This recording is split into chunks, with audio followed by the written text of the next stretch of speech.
नमस्कार दोस्तों, फाइनली हमारी सब्सिडी आ चुकी है पूरी, क्योंकि 2 पार्टों में सब्सिडी आपको रिसीव होनी थी। सबसे पहले तब आप यूपी में रहते हैं तो मैं यूपी की बात बताऊंगा, और आप अदर स्टेट में रहते हैं तो आप चेक कर लीजिएगा कि आपकी स्टेट में कितनी सब्सिडी आती है। क्योंकि तब हमने सोलर सिस्टम लगवाया था तो अराउंड 1,80,000 रुपये का लग रहा था, बट टाटा का थोड़ा एक्सपेंसिव था। तो हमने जो लगवाया था वो 1,98,000 रुपये का लगवाया था, जिसमें कि वेंडर के द्वारा कहा गया था कि आपकी जो सब्सिडी आएगी वो 1,08,000 रुपये आएगी। और सबसे बड़ी बात, हमारे साथ एक फजीता भी हो गया था, क्योंकि हमने तब शुरू में काम करवाया था। तो हमने एक वेंडर हैं हमारे लोकल है, सन एनर्जी के नाम से हैं, और उन्होंने एक तरीके का हमारे साथ फ्रॉड ही क्रिएट करा, जिससे कि हमारा पूरा जो मतलब सोलर सिस्टम पे और ऑन ग्रिड वाले जो गवर्नमेंट वाले पे, उससे लमसम भरोसा उठ ही गया था। क्योंकि जिस तरीके का हमने एक बिगेस्ट फ्रॉड देखा, और जो वेंडर हैं सिर्फ पैसा कमाने के लिए आपकी जेब, आँख, कान, मुंह, घर सब कुछ काट सकते हैं, उन्हें कोई फ़र्क नहीं पड़ता। तो उस चीज़ को लेके हमें बहुत ही ज़्यादा दुख हुआ कि हाँ, कि मतलब इंसान के अंदर इंसानियत किसी नाम की नहीं बची है, सिर्फ पैसे के लिए वो कुछ भी कर सकता है। वही चीज़ हमें देखने के लिए मिली। बट उसमें अब मैं बात छिड़ी है तो मैं बता दूं, क्योंकि तब हमारा पुराने वाला जो वेंडर था, सन एनर्जी के नाम से था उनका वेंडरशिप। और सबसे बड़ी बात, तब हमने उन्हें पूरी 1,80,000 रुपये का चेक दे दिया था, वो विड्रॉल नहीं हुआ था। उसके बाद हमने 1,00,000 रुपए की पेमेंट कर दी थी, और उसके बाद फिर उन्होंने पूरा सोलर सिस्टम लगवाया, जो हमें बिल्कुल पसंद नहीं आया, क्योंकि जो हमने ब्रांड कहा था वो ब्रांड नहीं दे पाए वो। और बस चेपने की कोशिश कर रहे थे, लग जाए कोई मतलब नहीं है, आपके 3 किलो वाट जनरेट करे या ना करे, 17-18 यूनिट बनाए या ना बनाए, किसी को कोई फ़र्क नहीं पड़ता, उस वेंडर को तो बिल्कुल नहीं पड़ता, और एक तरीके से फ्रॉड क्रिएट करने की। तो हमने कहा हमें ये सिस्टम आपका समझ में नहीं आ रहा, तो आप इसे रिटर्न कर लो। कॉपर की वायर की जगह एल्युमिनियम की वायर यूज़ कर रहा है, बेतुकी चीज़ें, जो चीज़ मिल रही है, ईस्टमैन का इन्वर्टर मिल रहा है, ईस्टमैन का इन्वर्टर, पैनल किसी एपेक्स के थे, एक्चुअल नाम नहीं मालूम है, वो मिल रहे हैं, तो वो चेपने की कोशिश, मतलब इनडायरेक्टली बस पैसा कमाना, बाकी कस्टमर को कोई क्वालिटी प्रोडक्ट मिले या ना मिले। कॉपर के नाम पे जीआई की अर्थिंग घुसेड़ देना ज़मीन के अंदर। फिर हमें बाद में मालूम चला था, हमने चुम्बक से चिपका के देखे, अरे मतलब पूरी तरीके से फ्रॉड चल रहा है। और जो हमने पहले ही हर चीज़ का वो ले लिया था ब्यौरा, कि आप कभी भी आप सोलर सिस्टम अपने घर में लगवा रहे हैं तो हमेशा याद रखें कि जो भी सोलर सिस्टम है उससे वेंडर से पूरा पर्चा ले लें, और जो जो सामान आ रहा है वो चेक कर लें। क्योंकि ऐसा तो नहीं कि उन्होंने कहा कुछ और लगा कुछ रहा है, तो बिल्कुल भी एक्सेप्टेबल नहीं है। लेकिन याद रखिएगा, वो उसी कंडीशन में है तब आपने कैश में लगवाया है, और आप लोन के द्वारा लगवाते हैं किसी भी वेंडर से ऑल इंडिया लेवल पे, फिर आप फंस जाएंगे, और उसी वेंडर से आपको पूरा सोलर सिस्टम लगवाना पड़ेगा। हमारा सन एनर्जी के द्वारा जो था, फिर हमने उससे बहुत कुछ हुआ, मतलब ये मानिए कि मुझे 112 नंबर बुला के 2 पुलिस वाले लेके जाने पड़े, 17-18 लोग उसके ऑफिस में थे, घर वालों को भी नहीं मालूम है, इतनी बड़ी बात हो गई थी। मैं खुद जाके वहाँ पे प्रेजेंट था, आधे 1 घंटे बातचीत हुई, नहीं माना, क्योंकि अराउंड 1,00,000 रुपये हमने दिए थे, उसने टुकड़ों में हमें लुटाते लुटाते 95,000 रुपये दे दिए। बाद में 5,000 रुपये जो था कि हमने तो पूरा स्ट्रक्चर इंस्टॉल किया है, हमारी कॉस्ट है। मैंने कहा तब तूने अपने जवान का काम ही नहीं करा, जो हमने ब्रांड का नाम बताया तूने वो ब्रांड ही नहीं लगाई, और हमने नहीं बताया, वो खुद बोल रहा था कि हम यूटीएल का सिस्टम लगाएंगे, वो भी नहीं लगा पाया। फिर काय के इंस्टॉलेशन के, स्ट्रक्चर तो उखड़ के नया लगेगा। तो फाइनली वो 5,000 रुपये भी, तब मैंने 112 नंबर पे कॉल करी, वेंडर के पास लेके गया, बहुत सारा दबाव डाला, तो बहुत सारी परेशानी हमें हुई। अभी मैं आपको लाइव स्क्रीनशॉट, मतलब पूरी स्क्रीन रिकॉर्डिंग दिखाऊंगा, जिसमें कि आपको मालूम चलेगा किस तरीके से मेरा पूरे सोलर का फजीता हो गया था। सबसे पहले सब्सिडी जो थी 78,000 रुपीज़, जैसी ही मतलब टाटा का पूरा प्रोसेस हुआ था, तो उसके मुश्किल से 10 से 12 दिन के अंदर आ जाती है, और अब तो और ज़्यादा फास्ट हो गई। मैंने सुना है कि 7 से 8 दिन में ही आपकी सेंट्रल की आ जाती है। लेकिन मैं यूपी में रहता हूं, तो यहाँ पे बात करी जाए तो कब मेरा सिस्टम लगा था और फाइनली किस डेट को मेरी पेमेंट आई है, तो मैं आपको पहले 30,000 रुपये वाला स्क्रीनशॉट दिखा देता हूं। बट आप हमारे चैनल पे फर्स्ट टाइम आए हैं, चैनल को सब्सक्राइब, वीडियो को लाइक कीजिए रेगुलर अपडेट के लिए। हमारा कोलिब्रेट चैनल आनंद टेक ग्रुप है, जैसे ही आप देखेंगे वीडियो के नीचे 2 चैनल आ रहे होंगे, आनंद मास्टर जी और आनंद टेक ग्रुप। तो आनंद टेक ग्रुप को भी सब्सक्राइब कर लीजिएगा, वहाँ पे भी ये वीडियो डलेगी, जिससे कि आपको वहाँ पे हम मेनली सोलर की सारी छोटी छोटी अपडेट आपको लगातार देते रहते हैं। तो यहाँ पे ये जो आप स्क्रीनशॉट देखेंगे, तो फाइनली जो मेरी सब्सिडी आई है वो आई है 15 अक्टूबर 2025 को, 30,000 रुपये, जो स्टेट गवर्नमेंट की तरफ से आई है, यूपी की तरफ से। तो यहाँ पे हमारी 1,08,000 रुपये की सब्सिडी फाइनली आ गई है। और जो मुझे सेटअप पड़ा है वो 90,000 रुपये का पड़ा है, क्योंकि मैं एक जीएसटी मतलब बिजनेस रन करता हूँ अपने स्टेट यूपी में और इंडिया में। तो यहाँ पे मुझे अराउंड 24,000 रुपये जो थे वो कहीं ना कहीं बात करी जाए तो जीएसटी की भी सेफ हो गए थे। तो यहाँ पे हम 24,000 प्लस 1,08,000 रुपये जो है प्लस कर लेते हैं, तो अराउंड 1,32,000 रुपये मेरे पास रिटर्न आ गए। और हमने 1,98,000 रुपये का टाटा का सिस्टम लगवाया था। तो मुझे ये जो पूरा हमारा टोटल सोलर सिस्टम पड़ा वो 66,000 का पड़ा, 66,000 रुपये का, जो सही है मेरे लिए। और कम से कम बात करी जाए तो 20-25 साल तक ये सिस्टम चलेगा, क्योंकि मैंने पूरा मॉनिटरिंग करके घर पे सिस्टम लगवाया है। तो आप भी लगवा रहे हैं तो बहुत केयरफुल तरीके से। तो मैं जो बता रहा था आपको कि मुझे किस परेशानी का सामना करना पड़ा, और ये आप एक बार और देखेंगे। यहाँ पे मैं 30,000 रुपये वाली सब्सिडी की बात करूँ तो इसमें जो मेनली बेनिफिट ये है कि आपके सीधे सेविंग अकाउंट में हो जाती है, ना इसमें कोई वेंडर की मतलब मनमानी चलेगी, या और ना डिस्कॉम वाले जो हमारे ग्रिड वाले होते हैं ना वो इसमें इंटरफेयर कर सकते हैं। और एक्चुअली उनके द्वारा ही ये अप्रूव्ड होकर आता है यूपी नेडा ऑफिस के द्वारा ही, कि वो फाइनलाइज करते हैं कि हाँ ये सोलर पैनल लग चुका है। और फिर गवर्नमेंट जो मतलब स्टेट गवर्नमेंट जो होती है वो फाइनली सब्सिडी आपको प्रोड्यूस करती है आगे। बट यहाँ से स्टार्ट करते हैं पूरी कहानी कि क्या एक्चुअली फजीता हुआ था और किस तरीके से मुझे सबसे बड़ा एक झटका लगने वाला था। क्योंकि मैं सोच रहा था सब्सिडी गिव अप कर दूं, लेकिन मेरे लिए भी एक परेशानी की बात आ गई थी, क्योंकि बिना सब्सिडी अप्लाई करे या बात करी जाए तो गिव अप कर सकते थे, लेकिन आपको एक प्रोसेस करना पड़ता है। तो मैं आपको सबसे पहले, आप यहाँ पे मोबाइल स्क्रीन देख रहे हैं, तो यहाँ से मैं आपको बताता हूँ 10 स्टेप होते हैं आपको पूरे करने होते हैं। उसके बाद एक लास्ट ऑप्शन आता है सब्सिडी का। बाकी आपको जो ऊपर के ऑप्शन है वो मैंडेटरी पूरे करने होते हैं। सबसे पहले हमने 17 अप्रैल 2025 को रजिस्ट्रेशन करा सौर पीएम सौर ऊर्जा वाले पे। फिर उसके बाद मेरा मतलब बात करी जाए तो एप्लीकेशन कंप्लीट हो गया। फिजिबिलिटी डिस्कॉम के द्वारा जो मेरी सारी डिटेल थी जो मीटर लगा था उससे ले ली। और फिर मैंने 25 अप्रैल 2025 को वेंडर सेलेक्ट कर लिया, ये 3:24 पे। इसी तारीख को सबसे बड़ा घपला हो जाता है। इस तारीख को भी नहीं होता है एक्चुअली, मैं बताऊंगा कब होता है घपला। ये सारा एक ही दिन में प्रोसेस किया हुआ है।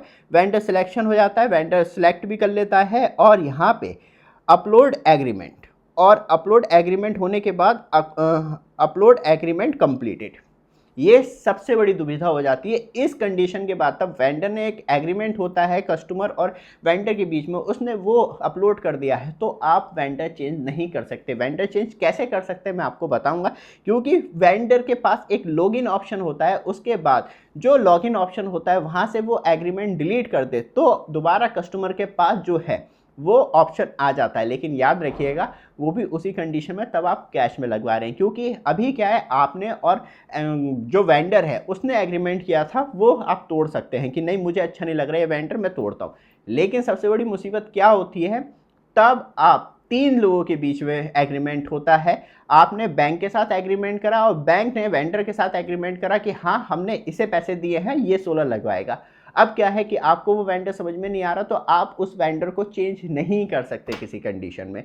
या तो पहले बैंक का लोन ख़त्म करवाइए, पूरा डिस्क्लोज करवाइए, सब कुछ तो होगा कुछ आगे, क्योंकि आप फिर दोबारा अप्लाई करेंगे। और सबसे बड़ी बात, दोबारा अप्लाई करने पे क्या बैंक वो गारंटी जो केंद्र सरकार कह रही है कि नहीं सब्सिडी वो आपको लोन करवाना है 100% अप्रूव करवाना है, क्या वो सेकंड टाइम पे मिलेगा नहीं मिलेगा, करने से पहले एक बार बैंक जरूर चेक कर लीजिएगा, कभी आप फंस जाए तो फंसने वाली कंडीशन बिल्कुल नहीं। तो यहाँ पे आप देखेंगे 25 अप्रैल 2025 को मेरा जो अपलोड एग्रीमेंट था वो मतलब अपलोड हुआ, और 29 अप्रैल 2025 को वेंडर के द्वारा ये कंप्लीट कर दिया गया। अब सबसे बड़ी मुसीबत इसी तारीख को मुसीबत आती है, तब मैंने मतलब पैनल की क्वालिटी देखी, पूरे 500 वाट का पैनल था, मतलब वो ज़िंदगी में भी पूरी कंप्लीट इलेक्ट्रिसिटी जनरेशन 3 किलोवाट नहीं दे पाएगा। और मेरा सिस्टम जो था वो 3 किलोवाट का लग रहा था 1,80,000 रुपये में। टाटा का जो था मेरा 3,000 मतलब 3,300 वाट का पड़ रहा था, 3,300 वाट का सोलर सिस्टम लग रहा था। तो मतलब मेरी पर वाट कॉस्ट 60 रुपये थी, जो 1,80,000 पे 3 किलो वाट, और 1,98,000 रुपये पे आप देखेंगे 3.3 की तो लमसम सेम ही कॉस्ट है, मेरे लिए कोई महंगा नहीं पड़ रहा था। बट अब आज की डेट में क्या कर रहे हैं, 1,80,000 रुपये में भी 3.3 किलोवाट का लगा दे रहे हैं, क्योंकि पहले टाटा वाली जो थी वो 18% जीएसटी थी, वो कम हो गया 5% रह गई, तो कस्टमर को इसका बेनिफिट मिलता है। तो यहाँ पे 29 अप्रैल 2025 को देखेंगे, फिर 29 अप्रैल 2025 को इंस्टॉलेशन चालू हो जाता है, क्योंकि यहाँ से घपला चालू हो गया। मैंने कॉल करके कह दिया नहीं भाई साहब मुझे नहीं लगवाना, ऐसा गंदा काम नहीं करवाना सन एनर्जी वालों को। तो इसके बाद 24 आप देखेंगे अराउंड पूरे 2 महीने लग गए उस प्रोसेस को। मैंने मंत्रालय में पुलिस स्टेशन के द्वारा मतलब 112 नंबर पर कॉल करी, पहले अपने पूरे 95,000 रुपये उन्होंने किस्तों में मुझे मतलब रो के वापस करे, और बाद में 95,000 के बाद कह रहा 5,000 तो नहीं दूंगा। फिर पुलिस वालों को लेके गया, मैं अकेला था वहाँ पे और 17-18 लोग उसके ऑफिस के थे, 2 पुलिस वाले भी पहुँचे, फिर पीएससी बुला ली गई, फिर 7-8 पुलिस वाले और आ गए कि भाई उठा के लेके चलो इस वेंडर को और मैं इसके ऊपर केस करूँगा। मैं बिल्कुल मूड से गया था। फिर फाइनली तब पीएससी आ गए, तो फिर मैंने पापा को कॉल करी, मैंने कहा हाँ पापा अब मैं ये वेंडर है, इसने ऐसे ऐसे बातें हुई तो मैं रजिस्टर्ड करूँगा इसके ऊपर मुकदमा। मुझे कोई दिक्कत नहीं थी, मैं रोज़ कोर्ट जा सकता था या केस करने के लिए मुझे कोई परेशानी नहीं थी, मेरे घर के बराबर में, मुझे कोई इशू नहीं था। तो वहाँ से फिर फाइनली, क्योंकि आपको भी अवेयरनेस ज़रूरी है, जिससे कि आपकी इस तरीके की कंडीशन आ जाए तो क्या कर सकते हैं। ऐसी ही प्रोसेस होता है और आपकी बात नहीं मान रहा है वेंडर, तो आप रजिस्टर्ड कर दीजिए केस, कोई दिक्कत नहीं, कंज्यूमर कोर्ट में जाएगा, या बात करी जाए तो किसी भी अदालत में जाता है तो वहाँ से आप कहीं ना कहीं लड़ पाएंगे, और जो वेंडर है उसे गिल्टी फील करवानी चाहिए आपको कि हाँ वो गलत काम कर रहा है। तब गवर्नमेंट इतनी बड़ी अपॉर्चुनिटी कस्टमर को दे रही है तो वो बेनिफिट क्यों नहीं मिल रहा है। तो उसके बाद आप देखेंगे यहाँ पे पूरे 2 महीने लग गए, मंत्रालय, यूपी नेडा ऑफिस, सब जगह कंप्लेंट करी मैंने, इतने मेल डाले हैं मैंने, स्पेशली पीएम सर ऊर्जा वालों को। तो फाइनली उन्होंने एक जो वेंडर चेंज करने का जो अपलोड ऑप्शन था वो पहले नहीं आता था, फिर बाद में वो अपलोड ऑप्शन आया, जो एग्रीमेंट अपलोड होने का जो ऑप्शन था वो डिलीट कर सकते था, फिर वो बाद में ऑप्शन आया। 2 महीने लग गए, और इसके बीच में मेरा टाटा वाला सोलर सिस्टम पूरा लग गया था 3.3 किलोवाट का। तो उसके बाद आप देखेंगे यहाँ पे, तो यहाँ से स्टार्ट होता है, फिर दोबारा से 29 अप्रैल 2025 के बाद फिर वो वेंडर का ऑप्शन आता है, उसे वो डिलीट करता है। डिलीट करने के बाद फिर न्यू एग्रीमेंट जो है, फिर मैं वेंडर सेलेक्ट करता हूँ जो हमारे ब्लूथ वाले हैं, और उसके बाद आप देखेंगे अपलोड एग्रीमेंट पेंडिंग दिखाता है क्योंकि मैंने वहाँ भेजा। फिर वेंडर सिलेक्शन हो जाता है, और फिर आप देखेंगे 24 एक ही तारीख को सब कुछ हो जाएगा मैक्सिमम, क्योंकि सब कुछ हो चुका था बस ये।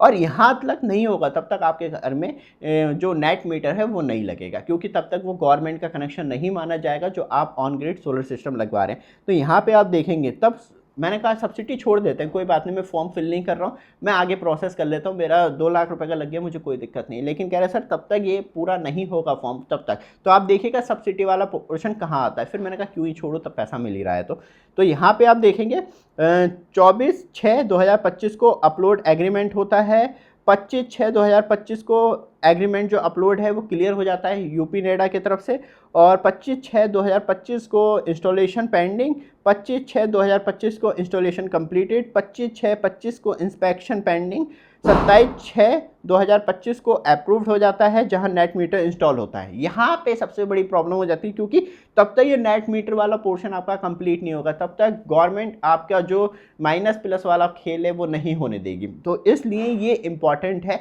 ये प्रोसेस नहीं होंगे तो आपका किसी भी तरीके से ऑन ग्रिड सिस्टम जो है गवर्नमेंट खुद अप्रूव नहीं करेगा। फिर आप देखेंगे 27/6/2025 को प्रोजेक्ट कमीशनिंग कंप्लीट, और 27/6/2025 को सब्सिडी रिक्वेस्ट। तब ये हो गया तो हमने कहा अब तो सब्सिडी डाल ही सकते हैं, क्योंकि पहले मैं छोड़ने की बात कर रहा था, फिर मैंने कहा तब इतनी फाइट करी है तो, और उसमें सब चीज़ों में पैसा खर्च हुआ है, क्योंकि हर किसी को एप्लीकेशन हाथ से लिख के नहीं प्रॉपर दी है, कोर्ट के द्वारा दी है, वकील के द्वारा दी है, कि बाद में कोई ऐसा इशू ना आ जाए कि हाँ कि आपने डायरेक्टली कैसे बात कर ली। तो उस चीज़ को मैंने बहुत ही केयरफुल तरीके से जो लॉ है, रूल एंड रेगुलेशन, उसके हिसाब से ही फॉलो किया। तो यहाँ पे आप देखेंगे सब्सिडी रिक्वेस्ट 27 को, 29/6/2025 को सब्सिडी रिक्वेस्ट अप्रूव, 29/6/2025 को सब्सिडी डिस्ट्रीब्यूशन पेंडिंग, और फिर यहाँ पे थोड़ा सा टाइम लगा है 1 हफ्ते का। तो आप यहाँ पे देखेंगे बात करी जाए तो 5/7/2025 को आप देखेंगे तो यहाँ पे जो सब्सिडी डिस्ट्रीब्यूशन है वो कंप्लीट हो गया। अपलोड एग्रीमेंट यहाँ पे pending pending pending pending pending pending, ये फ़िलहाल कंप्लीट हो चुका है क्योंकि यहाँ पे मेरी सब्सिडी आ चुकी है। तो यहाँ पे आप देखेंगे, मैं आपको दोबारा से एक बार दिखाऊं तो मेरी जो सब्सिडी है वो फाइनली अब जो हमारे वेंडर है ब्लू सर्विस एलएलपी हैं और सब्सिडी डिस्ट्रीब्यूशन और 0.3 किलोवाट का, क्योंकि 3 किलोवाट का ही माना जाता है और गवर्नमेंट के सिस्टम में 3.3 कुछ नहीं है। 3.3 लगाने का फ़ायदा ये होता है कि कम से कम आपको सब्सिडी मिल जाती है और 3.3 किलोवाट में इसका सबसे बड़ा बेनिफिट ये है कि कम से कम आपका सिस्टम जो है वो 3 किलोवाट जनरेट करता है। मेरा तो 100% एफिशिएंसी तक पहुंच जाता है और 78,000 रुपीज़ जो अमाउंट है वो फाइनली सेंट्रल गवर्नमेंट से एक हफ्ते के अंदर ही आ गया। तो ये सारी जो बड़ी गणित है ना वो बहुत ही ज़्यादा कॉम्प्लेक्स है और ये मेरी बहुत लंबी फाइट थी। और सबसे अच्छी बात मैं बता दूं कि मेरा फॉर्म जो था, मतलब बात किया तो अप्रैल में अटक गई कहानी, अप्रैल मई निकला, जून निकला, जुलाई, अगस्त, सितंबर, अक्टूबर, मतलब बात करी जाए तो मोटे मोटे 2 महीने मान लीजिए। 2 महीने के अंदर मेरी फाइनली सब्सिडी आ गई स्टेट वाली और कहीं ना कहीं जो मेरा बहुत बड़ा बर्डन था वो ख़त्म हो गया। क्योंकि घर वाले भी ये कह रहे थे इस बार क्या कर दिया तूने कि पूरा, मुझे नहीं आ रहा था समझ में, और नहीं आता है तो नहीं है, फिर फाइट कहीं तक भी करनी हो, डिस्ट्रिक्ट कोर्ट करनी हो, हाई कोर्ट करनी हो, सुप्रीम कोर्ट करनी हो, सुप्रीम कोर्ट तक तो बहुत बड़ा मैटर हो जाता है, बट आपका मैटर जो है आपकी सिटी कोर्ट पे ही जाके ख़त्म हो जाएगा। क्योंकि आप गलत नहीं हैं तो नहीं है, फिर कोई भी कुछ भी आपके साथ करने की कोशिश कर रहा है तो आप ईजिली फाइट कर सकते हैं। तो दोस्तों इस वीडियो को थोड़ा सा लंबा इसलिए होने पड़ा क्योंकि मुझे आपको पूरी स्टोरी बतानी थी और किस तरीके से ये सब कुछ चला है। तो दोस्तों ये वीडियो आपको अच्छी लगी, लगातार अपडेट के लिए चैनल को सब्सक्राइब, वीडियो को लाइक जरूर कीजिएगा। धन्यवाद।